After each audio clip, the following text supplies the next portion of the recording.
Welcome to the Tech Meme Ride Home for Tuesday, August 18th, 2020. I'm Brian McCullough. Today, Apple has chosen the tactical nuclear option in its battle with Epic Games, but Epic might rally a rebel alliance. Would Oracle buying TikTok make any sense to anyone? Uber and Lyft consider reverting to the business model they claimed they operated all along. And algorithms can be good for humanity. Here's what you missed today in the world of tech. Remember last week when Gruber was talking about how Apple had not yet gone nuclear on Epic Games, even though it could at any time? Yeah, well, this is pretty close to the nuclear option. Epic Games says Apple has informed it that all of Epic's iOS and Mac developer accounts will be terminated on August 28th. So not just Fortnite. Everything Epic does could potentially be locked out of the App Store, at least in the sense of supporting or adding new stuff. Epic has asked a court to issue a restraining order to prevent this from happening, quoting The Verge. Apple will terminate Epic's inclusion in the Apple Developer Program, a membership that's necessary to distribute apps on iOS devices or use Apple developer tools if the company does not, quote, cure your breaches to the agreement within 2 weeks, according to a letter from Apple that was shared by Epic. Epic won't be able to notarize Mac apps either, a process that could make installing Epic software more difficult or block it altogether. Apple requires that all apps are notarized before they can be run on newer versions of macOS, even if they're distributed outside the App Store. Epic has filed for a preliminary injunction against Apple, asking the court to stop the company from cutting it off. Epic says it will be, quote, irreparably harmed long before final judgment comes if it does not obtain the injunction.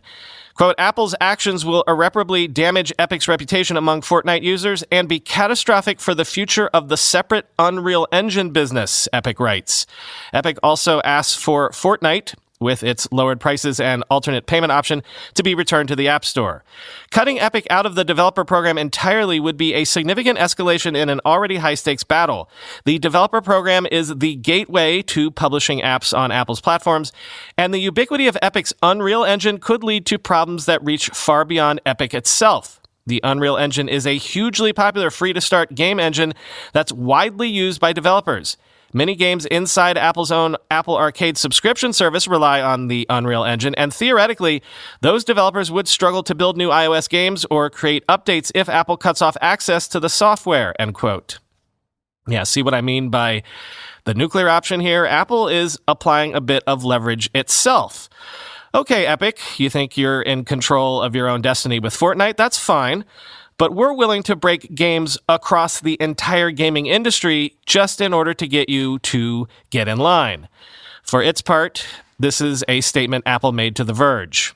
The App Store is designed to be a safe and trusted place for users and a great business opportunity for all developers. Epic has been one of the most successful developers on the App Store, growing into a multi-billion-dollar business that reaches millions of iOS customers around the world.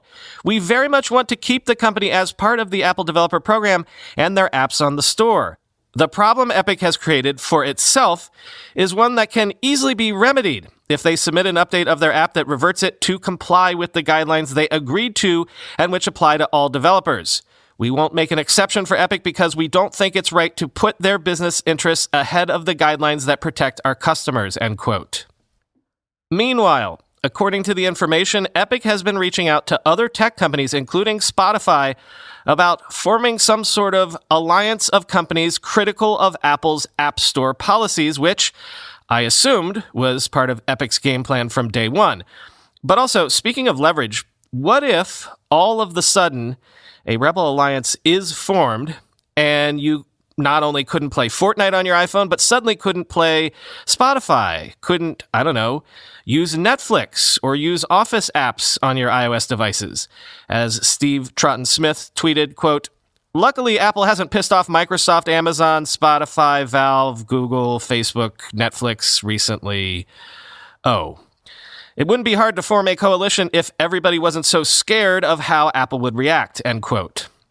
But here's the details from the information. Quote, Epic has recently had preliminary discussions about the coalition with music streaming company Spotify, another well-known critic of Apple's business practices. But the music streaming company hadn't yet signed on to join it as of last week, one of the people said.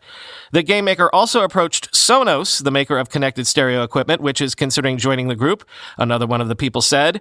One executive at a prominent video game maker, who declined to be named, said he supported the goal of pressuring Apple to lower its commissions on App Store transactions. At the same time, the executive expressed serious reservations about any coordination among companies that involves pressing Apple for lower prices, saying that he worried such an effort could itself violate antitrust laws.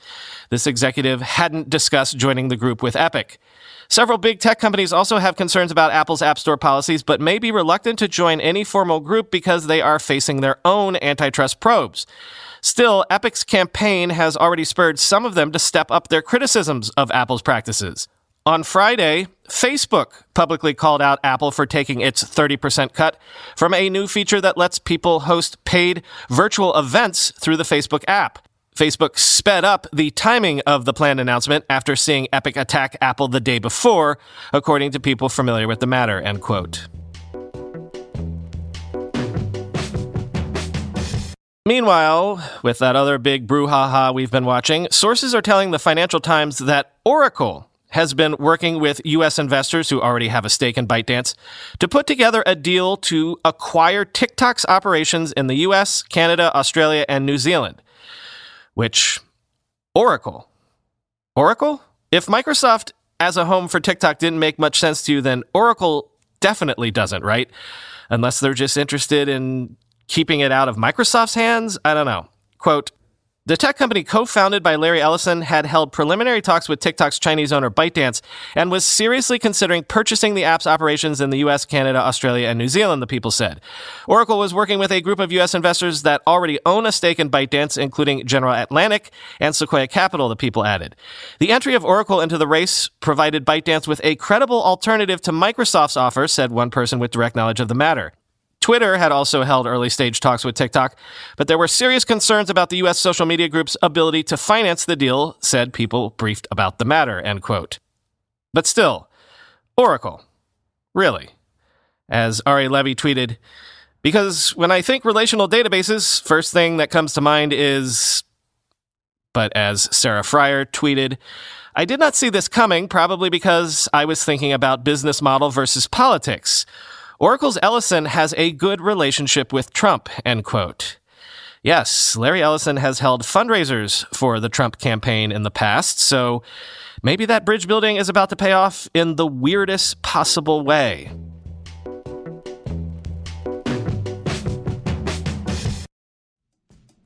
For over a decade, MetaLab has helped some of the world's top companies and entrepreneurs make products that millions of people use every day.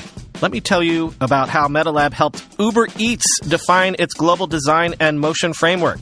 Having successfully helped with Uber's main rider app, the MetaLab team helped give Eats its own design system while staying true to the Uber brand. MetaLab built on the existing UI kit to elevate and differentiate the Eats brand. The navigation framework MetaLab worked on with the Uber team visualizes how people move through the app. MetaLab went back and forth with Uber until they got the design system to a place all parties were proud of. It was a truly collaborative effort, one that took place across 3 countries and multiple continents. MetaLab is a talented group that proved a natural fit to supercharge our design team. Their attitude and work is top-notch with a focus on execution and impact. So says Didier Hilhort, Director of Product Design at Uber. Fly your design project by MetaLab at metalab.co. That's metalab.co. Discover.bot is your go-to resource for all things conversational AI. From informational to educational, Discover.bot has content for everyone ranging from the conversational AI curious to expert developers. I've actually started using the Discover.bot site as a resource for surfacing stories about bot technology for this very podcast. Discover.bot features hundreds of articles covering chatbots for business and personal use, conversational AI development, AI, and the latest industry news. The best part of Discover.bot is not just the array of content, but the wealth of knowledge that comes from the rapidly growing Discover.bot community. Discover.bot's influencers are leaders in the AI field with insight into the possibilities and challenges of the space and how leading companies are committed to the future of conversational AI. Discover.bot provides a space for the diverse voices in the industry to stretch the imagination and challenge the status quo of chatbot building and conversational AI generally. Make your mark in the community by hosting your chatbot on a .bot domain. Visit get.bot to register your domain name today. And visit discover.bot/podcast to learn more and join the community on Facebook at get.bot. Whole slew of tiny Apple items here. First, Apple has renamed Beats One, its streaming radio station, to Apple Music One, and at the same time launched 2 new radio stations, Apple Music Hits and Apple Music Country. Also, according to a memo seen by Bloomberg, you now have a longer window during which you can sign up for Apple Care Plus. Quote, Apple on Monday told retail and customer support employees that the company is expanding the time period when customers can subscribe to its Apple Care Plus service. Consumers currently have a chance to sign up to the warranty and support program within 60 days of buying an Apple product. This subscription window is increasing to up to a year now in the US and Canada. This gives customers another opportunity to protect their device and have access to all the Apple Care Plus benefits, Apple wrote in a memo to staff seen by Bloomberg News. The company told employees the offer is available to customers who pay for Apple Care Plus in full versus monthly payments, or for those that subscribe via installments on the Apple Card credit card, end quote. And finally, Apple has launched its first bundle for Apple TV Plus subscribers. Now, in the US only, if you are a current subscriber to Apple TV Plus, you can subscribe to CBS All Access and Showtime for $9.99 per month via Apple TV channels. A 50% savings over buying both channels separately, and both will show up conveniently as Apple TV channels inside the Apple TV framework.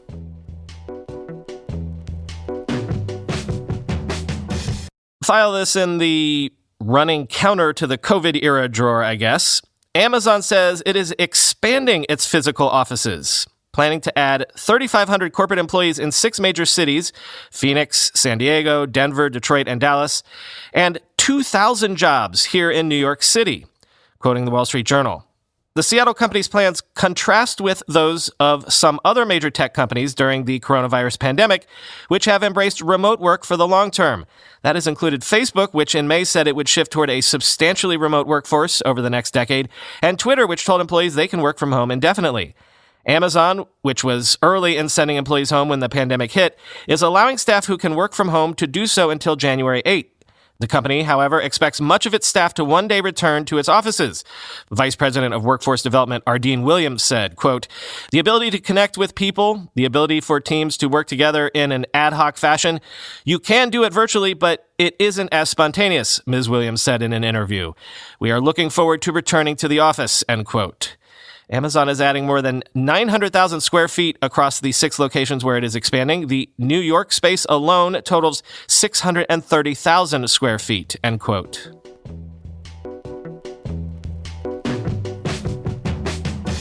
And following up on that story about California maybe finally forcing ride-hail drivers to be classified as employees, sources are telling the New York Times that Uber and Lyft are considering a franchise-like model in California, where they would license their brands to operators of vehicle fleets. Quote, the change would resemble an independently operated franchise, allowing Uber and Lyft to keep an arm's-length association with drivers so that the companies would not need to employ them and pay their benefits. The idea would effectively be a return to the days of how groups of black cars were run. Lyft has presented the plan to its board of directors, one person said. Uber, which already works with fleet operators in Germany and Spain, is also familiar with the business model. The companies have not committed to the franchise-like plans, said the people with knowledge of the discussions who asked to remain anonymous because the details are confidential. Uber and Lyft are waiting to see how California's legal situation around drivers who have been treated as independent contractors plays out first, they said, end quote.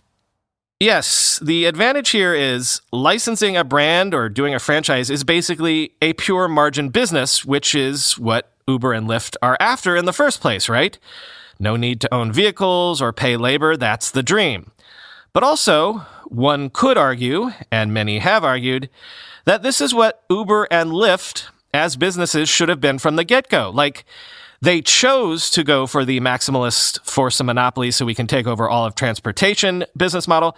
But in essence, what their product has been from day one was nothing more than a clever software layer to make sure you never had to hunt for a cab when you needed one. There is a universe where they only ever were software companies taking maybe, a 15 to 5% take on rides and never did anything more than allow cab fleets to be more efficient. That's not a $50 billion business, I suppose, but it would still have been a decent business. As Alex B. tweeted, quote, Uber to switch to the business model it argued for a decade it already had. This would be a tech company. Uber would offer a digital platform so drivers can meet and pick up people with their own conditions, end quote. Finally, we spoke yesterday about algorithms sometimes being bad for use cases involving, humans. But here's the inverse of that. A joint project between Facebook and NYU researchers suggests AI can make MRI scans up to 4 times faster by predicting the final scan from less data. Thus, you would have to spend less time in those uncomfortable tubes. Quoting The Verge. The work is a collaborative project called Fast MRI between Facebook's AI research team, FAIR, and radiologists at NYU Langone Health. Together, the scientists trained a machine learning model on pairs of low-resolution and high-resolution MRI scans, using this model to predict what final MRI scans look like from just a quarter of the usual input data. That means scans can be done faster, meaning less hassle for patients, and quicker diagnoses. It's a major stepping stone to incorporating AI into medical imaging. Nafisa Yakubova, a visiting biomedical AI researcher at FAIR who worked on the project, tells The Verge.